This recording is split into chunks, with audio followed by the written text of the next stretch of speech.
નમસ્કાર મિત્રો, આજે આપણે બનાવશું સુરતનો ફેમસ ગોટાળો। સુરત જ્યાં ફૂડ પણ એવી જ રીતે બોલે છે કે જેમ સુરતીઓ। આજે પ્રસાદ બને છે, તો ચાલો બનાવવાનું શરૂ કરીએ। ગોટાળો પાઉં।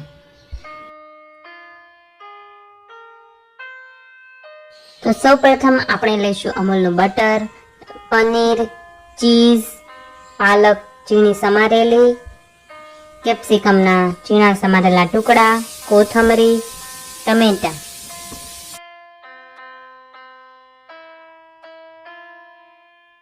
અહીં આપણે 2 ટમેટા લીધેલા છે, જેને કટિંગ મશીનમાં નાખીને કટ કરી લઈશું।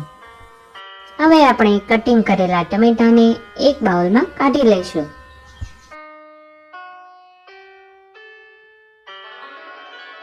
હવે આપણે પનીર અને ચીઝને ખમણીની મદદથી ખમણી લઈશું। તો તૈયાર છે પનીર અને ચીઝનું ખમણ।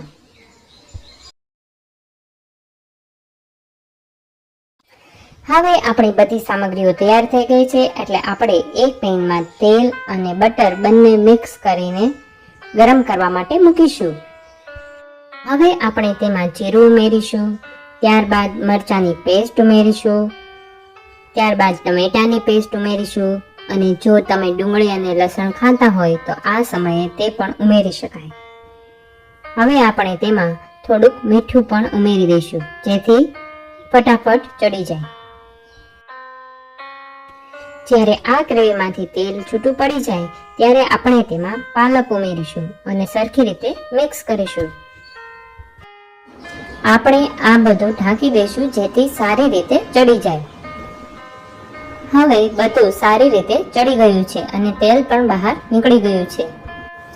હવે આપણે ચીઝ અને પનીરનો વરસાદ અને મસાલાનો તોફાન કરીશું। ચીઝ અને પનીર નાખી દીધા બાદ આપણે તેમાં મસાલો ઉમેરીશું। 1/4 ટીસ્પૂન હળદરનો પાવડર, 1 ટીસ્પૂન મરચાંનો પાવડર, 1 ટીસ્પૂન ધાણા જીરુંનો પાવડર। બધું હલાવીને સારી રીતે મિક્સ કરી લઈશું અને થોડું પાણી ઉમેરીને ફરીથી પાછું મિક્સ કરી લઈશું।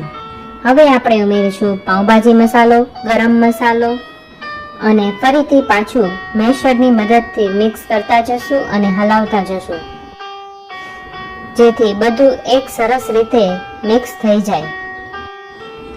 તો તૈયાર છે આપણો ગોટાળો। હવે આપણે મસાલા પાઉં બનાવી લઈશું, જેના માટે આપણે લોટી પર તેલ અને બટર ગરમ કરવા મૂકીશું। એમાં પાઉંભાજીનો મસાલો થોડોક નાખીશું અને વચ્ચેથી પાઉંના 2 ભાગ કરીને સારી રીતે શેકી લઈશું। તો તૈયાર છે આપણા મસાલા પાઉં। હવે આપણે તૈયાર થયેલા ગોટાળાને એક પ્લેટમાં કાઢી લઈશું, ઉપરથી લીલા ધાણા ઉમેરીશું અને બટર ઉમેરીશું। તો તૈયાર છે સુરતનો ફેમસ ગોટાળો। આ ગોટાળાને આપણે નાન સાથે કે થેપલા સાથે પણ ખાઈ શકીએ છીએ। સ્વાદની થાળી સુરતનો પ્રખ્યાત ગોટાળો। જીવનમાં પણ એવો જ સ્વાદ આવે જ્યારે દિલથી બધું મિક્સ થાય। આવો સાથે મળીને ભગવાનને ભોગ ધરાવીએ અને સાથે મળીને ખાઈએ। સાથે લાઈક કરો, શેર કરો અને કહો કે આગળ કઈ થાળી બનાવું।